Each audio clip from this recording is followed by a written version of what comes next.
The Birds' battle with Big D just got a lot harder as the injury news we've been waiting on just dropped, putting the ball in Kenny Pickett's hands now, despite some fans' desire for another backup quarterback. Plus, the Cowboys just got dealt a major injury of their own, and hear why Howie Roseman could be looking to strike just before the playoffs. I'm Thomas Mott. This is the Thomas Mott Show.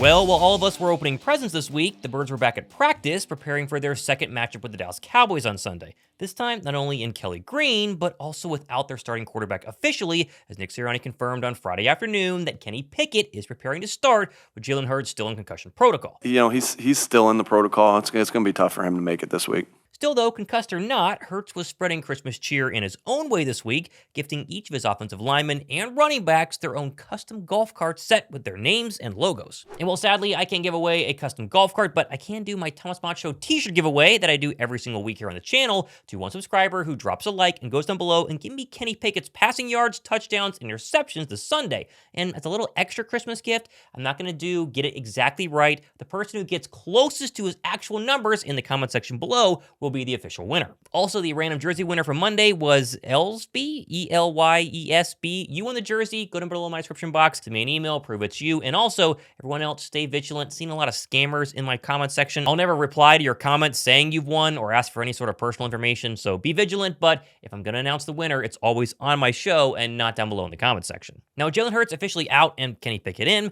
I can't be the only person realizing that in order for the Birds to actually make a Super Bowl, at least this past decade, their starting quarterback must miss some regular season games at the end of the season, with obviously Nick Foles being the first backup to play some key regular season games in 2017 before his own deep playoff run, but also Gardner Minshew starting 2 games for the injured Jalen Hurts back in 2022.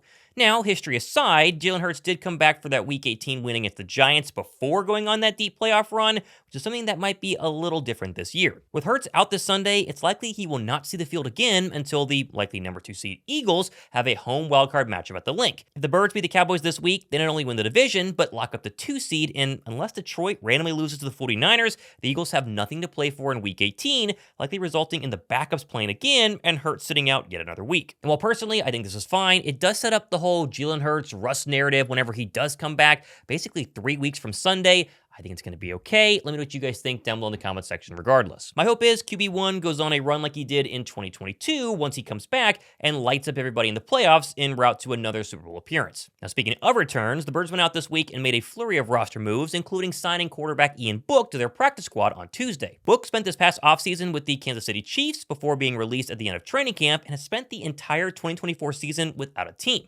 Now, formerly, if you remember, he was a 4th-round pick of the Birds and did flash a very little bit early on and was clearly a familiarity signing from Sirianni and company early this week to become the emergency quarterback this Sunday. Ian, obviously highly productive college career, that we had an opportunity to get him after he had played a little bit in New Orleans. Really enjoyed our time with him when he was here, and had some high hopes for him. Yeah, really liked him. It's like the person, like the player, has played and started a game in the NFL and has played a lot, had played good football for us in the preseason. Still, let's hope Book doesn't have to see the field, as it's going to be Kenny Pickett and Tanner McKee in front of him, resulting in Kenny Pickett's first official start for the Philadelphia Eagles on Sunday, the team he grew up loving. Pickett has taken all the starting reps this week, albeit with some extra padding on those injured ribs, but did confirm to the media yesterday he's healthy and he's ready to go. Yeah, I'm not going to go into detail on what it is, but they're getting better, and I'll be ready to go for Sunday. You had flag jacking on today. Have you ever played with one of those before? Yeah, I always have. There's just extra thing I'm doing underneath it just to kind of feel it out. Sorry, so said you will play on Sunday? Yeah. I said it on Monday, I think Kenny Pickett did some nice things last week. Clearly not perfect, clearly a bit rusty, but myself and Pickett are hoping that a full week of practice with the 1s, not just running with the 2s, plus the adjusted game plan we'll talk about in a second, could get number 7 going a lot earlier on Sunday afternoon. Yeah, it's great to get reps with, guys I really haven't a chance to play with, so getting the continuity, getting in and out of the huddle, and obviously throwing to the receivers, was big for me. I saw you talking, it was big. I saw you talking to EJ out throughout this. What's it been like with him specifically? I guess Yeah, everyone's been great. I mean, like I said, you don't get many reps with them. So anything we get, we kind of communicate after, what he sees, what I see.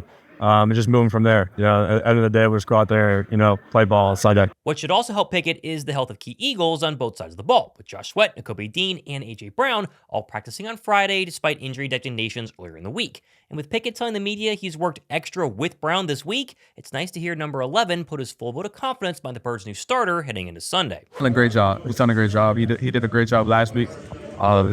We had a few hiccups, but overall, he's doing a great job. This guy's first rodeo. We have a lot of confidence in him. I do, and I'm excited. Just really communicating as much as we can, get reps as much as we can to the side. That's been a lot of that. That's every time I see him. We're talking about something off to the side on the practice field, trying to get a rep here and there, trying to steal a rep there. Now, I've seen a ton of Eagle fans say, don't start Kenny Pickett, start Tanner McKee. He was way better in the preseason. McKee can run this offense better. And while I get the sentiment, I don't actually agree with that take. I think a lot of us are kind of thinking back to 2022 rookie preseason McKee versus this preseason last year, where number 16 went 24-56 for 294 yards, 0 touchdowns, and a pick. Not terrible, but not world-breaking. I'm all for number 7 getting the start over McKee. Still, McKee told reporters this week he's ready to go as the backup if his number were to be called. Yeah, I think it's just being ready, always being ready to go. I feel like that's kind of my job in the position that I'm in right now. That's kind of the nice thing of preparing, I feel like, in the right way. Just every week, every opportunity, just knowing that it could be my shot and my chance. And so I feel like this week's the same thing as what I've been preparing the last few weeks.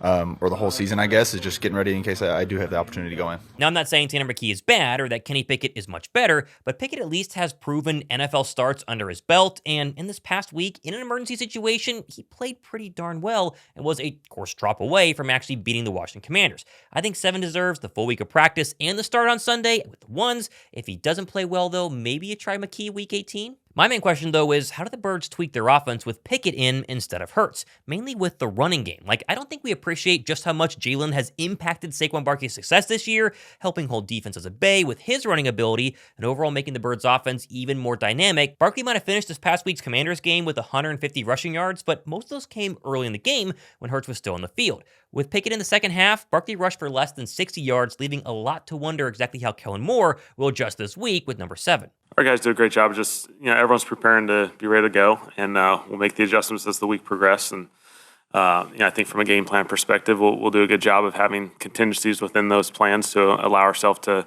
make the necessary adjustments based off who's on the field. And we've done this at other weeks with offensive linemen, with receivers when we don't know whether a receiver is going to be available or not. And so, similar to those situations, you just got to have a plan that's flexible, pending how things play out. Now, that has fired up a few Eagle fans and also the legend himself, and Eric Dickerson, who said he's happy to see Saquon Barkley not break his record and joked that he hopes he doesn't. Personally, I don't think Barkley cares either way. He wants to win a Super Bowl, but there is an 85% chance of rain on Sunday in Philly, meaning 2-6 could get the ball in his hands even more versus Dallas, and if he breaks a couple, that record might get within grasp heading into Week 18. I want to discredit anything from Jalen because Jalen is...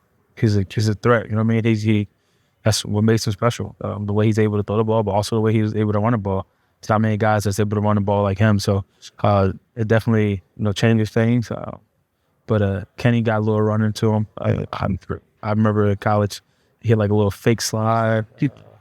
So we see flashes of it. He has a little bit, right? And if he needs to do it, we know he's more than capable of doing it. But wherever the play is, we just got to go out there and execute, and we'll be all right. Now, with Philadelphia's injuries at the forefront of the news all week, lost is the fact that Dallas lost a key player of their own. Wide receiver CeeDee Lamb officially out for the rest of the season with a shoulder injury. Now, Lamb was pretty quiet in the Bears' first matchup, at least back in November, but he's coming off 3 straight games of over 90 yards receiving. Losing 88 right when Cooper rushed and the Cowboys' offense really has started clicking the past couple of weeks is very good news for Philadelphia, even if guys like Darius Slay tried to downplay the significance earlier this week. I don't think it would, because that's just so, I don't play against McCarthy, for a long time.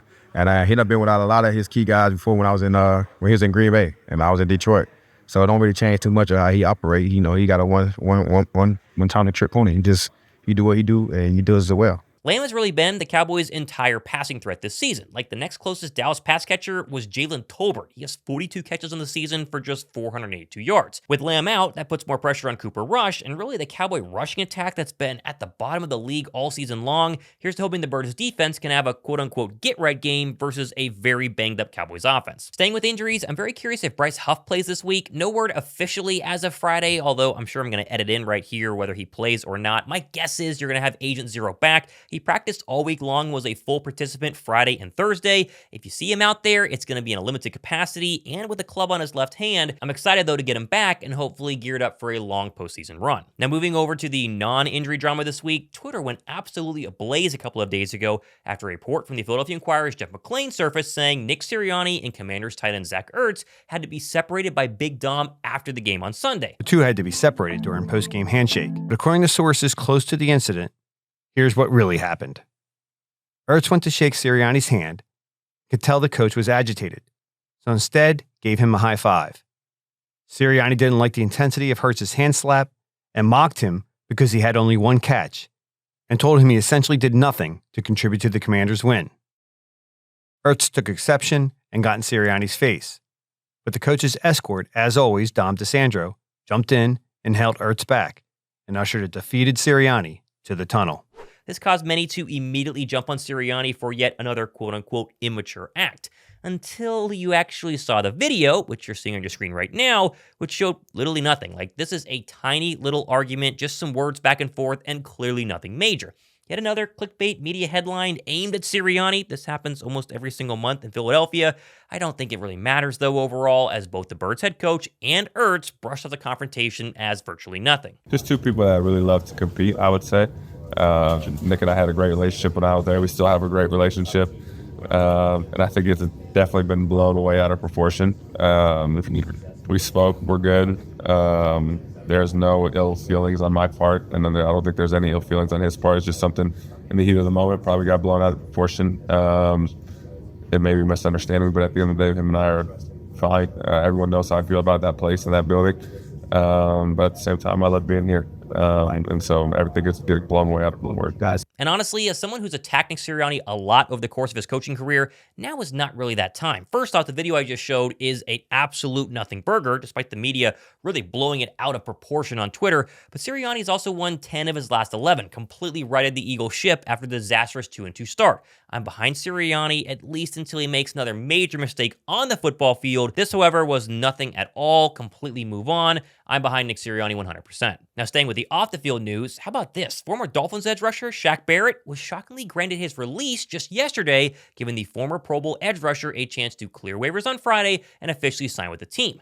Now, Birds fans might have remembered myself covering this, months ago, where it was like, oh, the Dolphins, they might release him. And the Dolphins decided not to release him, meaning he couldn't sign with anybody else. But now Barrett has been released and technically could sign with the Birds. Now, don't get me wrong, I don't think it's actually going to happen. Maybe 10, 15, 20% chance, especially with Bryce Huff's return this week. But there were rumors months ago that Barrett was returning to try and play specifically for the Birds. And Philadelphia obviously has Howie Roseman, so keep an eye on a late season signing that might be able to impact the playoffs, and if it does, it would happen early next week. Be sure to be subscribed to stay tuned. It's honestly a fascinating week with all the injury news and the questions around Jalen Hurts or Kenny Pickett's going to start. Do you want Tanner McKee, Shaq Barrett, Nick Sirianni? A lot has happened. Now, obviously going to keep an eye on everything going into Sunday, but all Philadelphia has to do is win. Just simply get a win against a backup quarterback and no CeeDee Lamb and a banged-up Cowboy team, and you're the number 2 seed. You win the NFC East, and you can just kind of coast all your way to the wild card round, where hopefully they'll be 100% and can go on a deep playoff run. I'll cover it all here on the channel. Myself and Josh Davis will be live for the Sunday game, so go ahead